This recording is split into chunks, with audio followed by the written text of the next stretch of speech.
Hey guys, it's Sharon from Digital Nomad Quest, and today we're going to go over 10 ways to find cheaper rental properties and invest in off-market deals in real estate. Now, if you guys are new to this channel, welcome. I'm all about teaching you how to build passive income, become financially free, and design your best life. So if you guys are interested in that, make sure to subscribe and hit the bell button to be notified of my latest videos. So I've been able to buy many properties under $100,000. A lot of people ask me how I'm able to buy such cheap rental properties. They want to know how to get in at a lower price point to build their real estate portfolio, and today that's why I wanted to share with you guys my different tips and strategies on getting those real estate deals. Now, I want to say there's actually a lot of deals out there. You just need to know the different ways to get them. And I also want to say that though it might seem like an amazing deal to buy something under $100,000, it might not always be the case. For example, maybe you buy something at $50,000, but it's negatively cash flowing. On the other hand, you could also get an amazing deal at $1 million price point. That's because to me, getting a good deal is basically getting a property that is substantially worth more than what you paid for. For example, it's a pretty good deal to buy a property at $100,000 that's worth $150,000. Or maybe you buy a distressed property at $100,000, then put in $50,000, and now it's worth $250,000.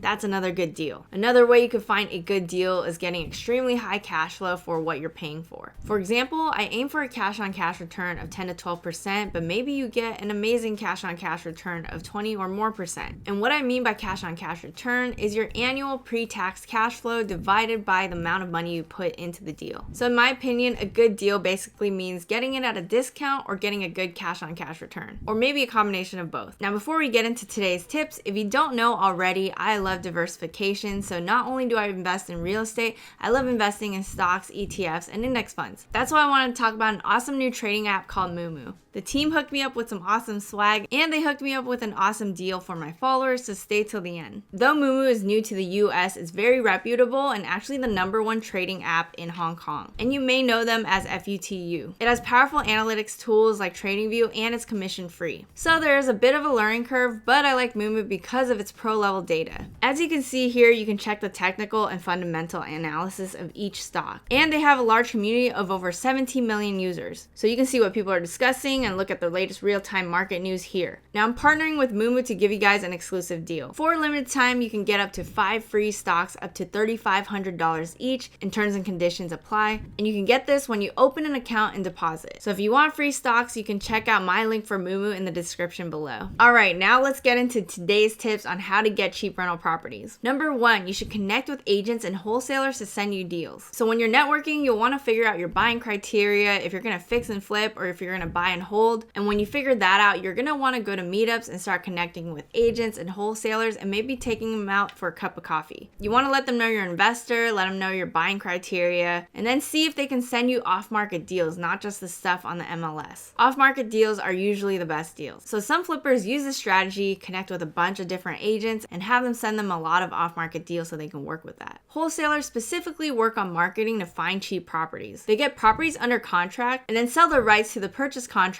to a buyer for a finder's fee. So wholesalers, since they do that marketing, they're going to grow their network a lot and have a lot of deals for you. By working with wholesalers, you would basically let them do the legwork for you. Now, when you get these deals from agents and wholesalers, make sure you vet them out first. Make sure you are analyzing the numbers and not just trusting their word on it, because you want to make sure that they are actually good deals and these people aren't just sending you stuff without even vetting them out first. Number 2 is Facebook groups. I've actually been able to find a lot of deals through Facebook groups. For example, the multi-house project that we recently got was actually from a Facebook group. So as an example here, I typed in Kansas investors, and you can see there are groups like this, Kansas City investors and wholesalers, and this is where you can possibly find deals. Number 3 is you can actually find deals on Bigger Pockets. My property that I purchased at $23,000 was through a wholesaler I connected with on Bigger Pockets. Now, when you're on Bigger Pockets, you can go into the forums and you can start connecting with people here, and they might have deals as well, or you can even go into their find deals section and basically be able to use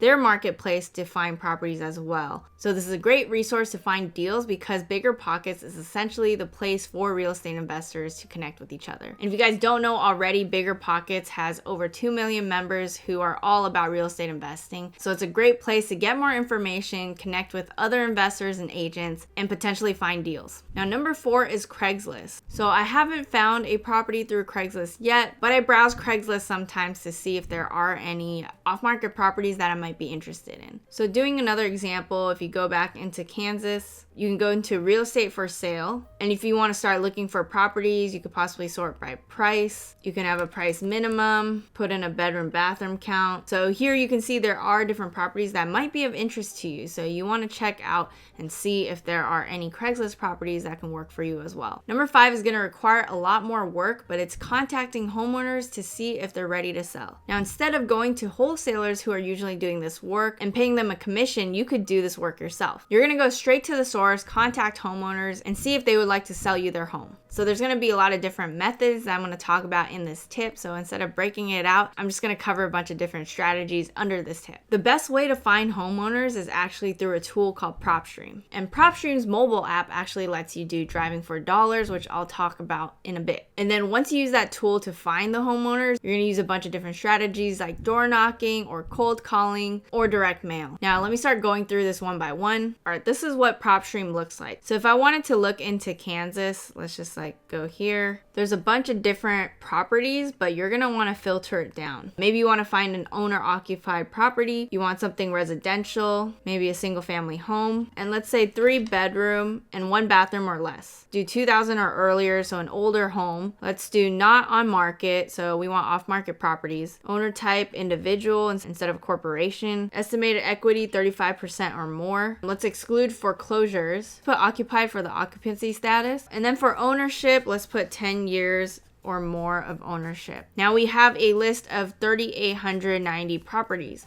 And the reason why I made this list is it's kind of like a scenario, right? You have someone who's owned this property for 10 or more years. They bought a 3 bedroom, 1 bath property that's kind of older. It's 2000 or earlier. They have 35% or more equity in the home already. They might want to move into a bigger place. Maybe they have a family, maybe the kids are growing up, and maybe 1 bathroom isn't enough for them and they need a property with more bathrooms and more bedrooms. So this is an example scenario of a list of properties that I could contact, right? Because all of these addresses are here for me to contact. I could do direct mail here, or if I want to cold call these homeowners, I could go to skip tracing here, and it's 10 cents per property to get their phone and email information, and you can start contacting these people. And make sure you check for regulations to see if you're allowed to kind of cold call people and stuff like that. But generally, this is what investors like to do. This is what wholesalers do to try to get leads on properties. And PropStream is one of the best tools to get these lists, to call homeowners, to contact them. And if you guys want to try PropStream, I have a link for a free 7-day trial in the link in the description below. Now, aside from the skip tracing and cold calling, you can actually go into campaigns and you can actually send out postcards. So here they have postcard pricing. So if you guys want to do direct mail,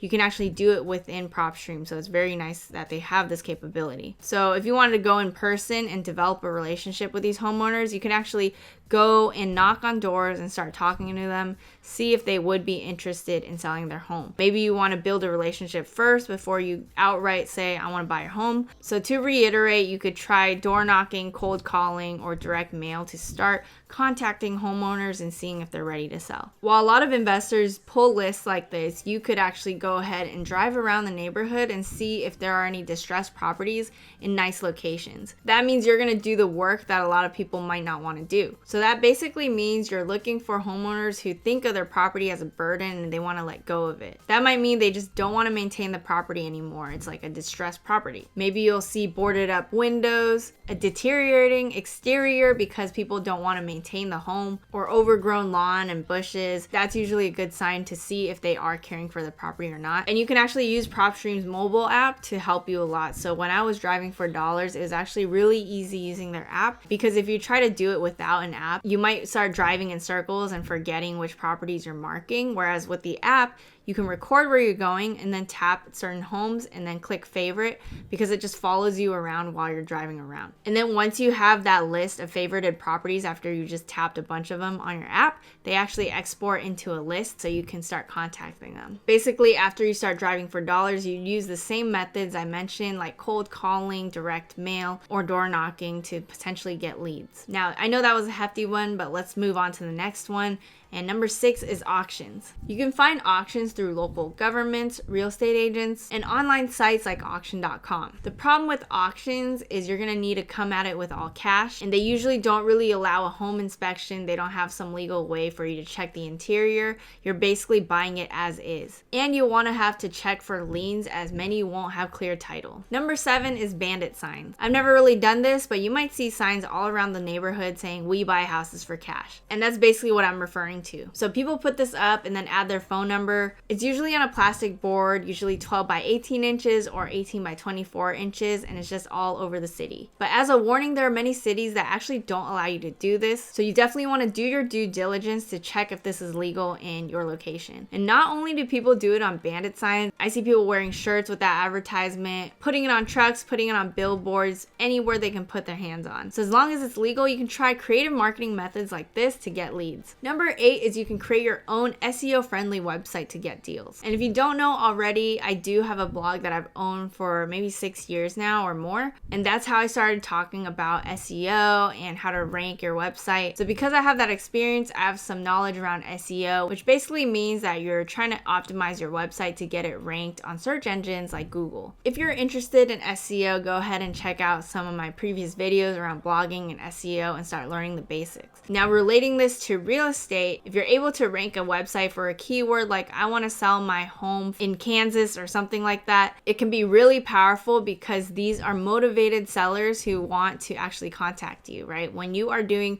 direct mail and cold calling, you might get responses where people are angry that you are contacting them. Whereas if they are actually going to your own website and filling out your form, trying to get their house sold, that's a good way to get deals. If you're able to attract a bunch of these homeowners to sign up for your form, you're going to have a ton of leads. Now, in general, when it comes to SEO, Google's going to rank your site if you have a good, credible website. In their eyes, that means like a high click-through rate. So that basically means if the search results come up and most people who land on that page actually click your certain link, that means you have a high click-through rate. It also might mean a low bounce rate. So when people land on your page, they're not just leaving your page right away. If they leave it right away, it might mean that, oh, this is not what they're looking for. It's a low quality website. And then it also means that they might be signing up for your offering. So if you have a form where you are trying to see if people want to sell their homes and they actually fill it out and submit, that tells Google that they are actually signing up for whatever you are offering, which means that your site may have higher authority. You also want to get backlinks, which basically means if more sites are linking to you, especially the ones that are more relevant and high authority, it's basically saying these websites are vouching for you, so Google should rank it higher. So that's kind of the basics of SEO, and it can be really powerful if you know how to rank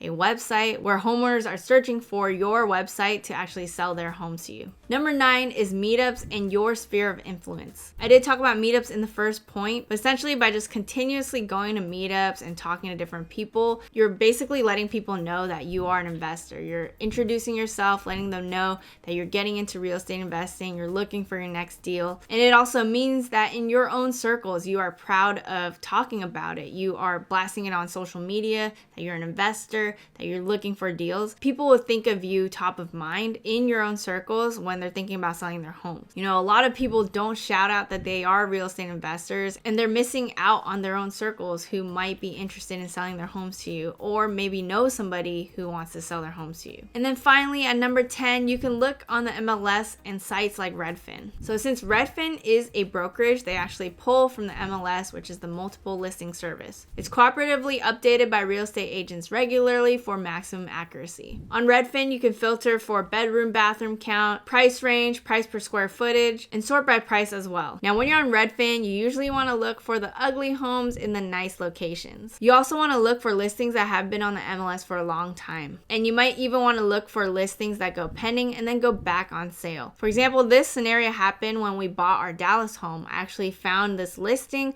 that went pending and then went back on sale because the buyer's financing didn't go through. I knew because of that, the seller was motivated to sell. They were worried about it not going through with other buyers. So I felt like I could just put in an offer with no contingencies and then probably get my offer accepted. I've done it multiple times. I've found properties on Redfin, on MLS, and even though it's on market, you can still get a good deal. So don't forget to look there. Now, I hope you guys enjoyed this episode on 10 ways to find cheap rental properties. I really hope that this answers your questions on how to to find deals, and I truly believe that there are deals everywhere. So if you're saying I can't find anything, you're probably not looking hard enough. And for me, I actually invest out of state, so there's just a lot more properties for me to look for because I'm not limited to the Bay Area where I'm from, which is usually more expensive, harder to find deals, a lot more competitive. So I'm able to look nationwide, and I use a lot of these different strategies to help me find a lot of cheap properties. And I'm sure if you guys use these different strategies, you'll be able to do it as well. If you have any thoughts on how to find cheap rental properties, let me know in the comments below. I'm sure there are many other ways that I didn't even list here. And if you like this video, smash the like button, subscribe, hit the bell button to be notified of my latest videos, and I'll see you guys in the next one.